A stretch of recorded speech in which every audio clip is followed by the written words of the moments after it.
Hey everybody, welcome back to Fab Daddy TV. I'm your host Fab Daddy, and as you can see, I'm sitting outside the shop here. And yes, that is a horse carriage sitting in my shop. When I say I'll work on anything, I'll work on anything. I met this lovely lady named Amy. She had some modifications done to the front of the carriage here that she no longer needed, so I went out to her place, cut the modifications off, and unfortunately there was some damage done previously. The front of the hitch on this other side here behind me is bent a little bit, and then also in the process of removing the modification brackets that she had on there, found some damage underneath one of those too. So I loaded up in the trailer, brought it here to the shop, and I'm getting ready to work on it. But anyway, what I'm going to talk to you about is working on, since I'm going to be doing some cutting and welding on this, I want to talk about some footwear, because I kind of had a little bit of an incident not that long ago where I wasn't wearing the correct footwear, and it almost got burnt. I had a chunk of slag fall and land on my tennis shoe that I was wearing in the shop. So I want to talk about that real quick for a nice quick Safety Saturday video for you. So safety first. Again, when we talk about PPE, which those of you that don't know what PPE is, it stands for personal protection equipment. That includes gloves, safety glasses, welding hoods, anything to keep your person safe, respirators, which I have a Safety Saturday coming up about respirators, so stay tuned. This one is about footwear.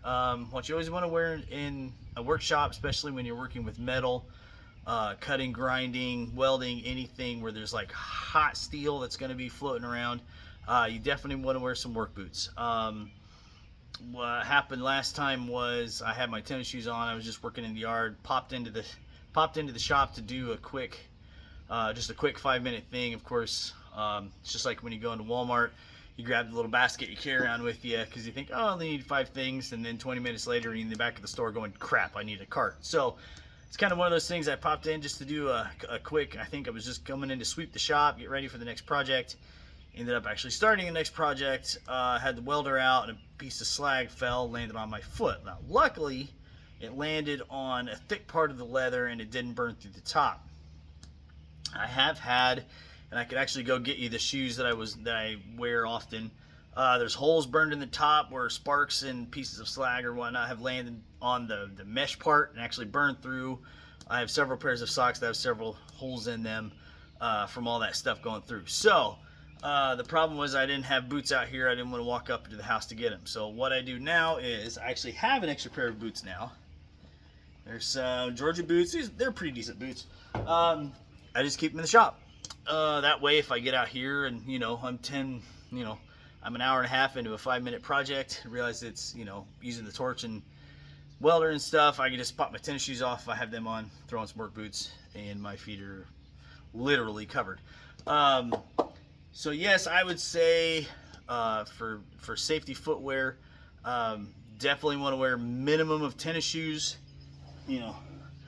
Tennies, yes, those are my actual tennis shoes. Brooks, love them. Something you never want to wear in the shop, and I never wear into the shop if I have to pop, well, okay, won't say never. I have stepped in, grabbed something, stepped right back out if I'm like working on a project in the house. Something you never want to wear, or anything like this, or anything like this. Flip-flops do not belong in here. They do not belong in there. I've seen videos. I know guys that wear flip-flops 24/7. They work in their shop. They say it's not that big a deal. After looking at the gnarled tops of their feet from things being dropped on them and sparks and flame and stuff, I beg to differ, but what do you do? So, Safety Saturday tip for the day is proper footwear. Now, whether you go with steel toe, mine aren't steel toe. I used to wear steel toe all the time. Worked in a fab shop, a metal shop, dealing with big plates of steel. Nowadays I'm not really working with anything that big. I'll show you a piece. That's a piece of 3/8. That's about the biggest chunk of steel that I deal with, and I usually just use that. You're probably gonna be crooked now. I just use that as a base for other things. It's usually sitting up on some sawhorses or something, and I'll use that kind of like a welding table or as a tabletop. So you have to make the decision whether you want steel toe, composite toe, soft toe. That's up to you. If there's a brand out there I recommend, I will show you. I'm actually taking it off my foot.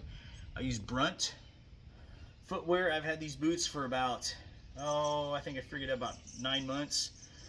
They are, I got them online. They don't have, you can't buy them in the store. You got to go on to brunt.com or bruntworkwear.com. I don't remember exactly which. Not a very good commercial. They're not paying me to put this on here. I'm just telling you. Like I said, these are about 9 months old. About 2 months ago, maybe a month ago, I got new insoles from Brunt to put in them. They say they're as comfortable as a tennis shoe. When they are brand new, they are as comfortable as a tennis shoe. After about 6 months, mine were, they were still comfortable. I had no complaints, but I thought, you know what? For 25 bucks, I'm gonna get a new set of insoles put in it. Again, they're as comfortable as a tennis shoe again. For a $125 boot, these are phenomenal. I mean, I think these Georges cost me about the same. I got maybe about 6 months out of them before they started to get really uncomfortable. Nothing against Georgia boot. I'm just hard on my feet. So, and I have other foot problems anyway. So, Safety Saturday, go out, get you a good pair of work boots. Something you're going to be comfortable standing in for hours at a time. Because if your feet hurt, they just put you in a bad mood. And usually when that happens, things go downhill with the project. So, go to brunt.com. If Brunt's listening, I wouldn't mind getting a new pair of 9.5 Marins if you want to send me a pair, and I'll do a review, an honest review on them for you. So anyway, if not, I'll get another pair myself. So anyway, you guys be safe, get out in the shop, build something cool. God bless.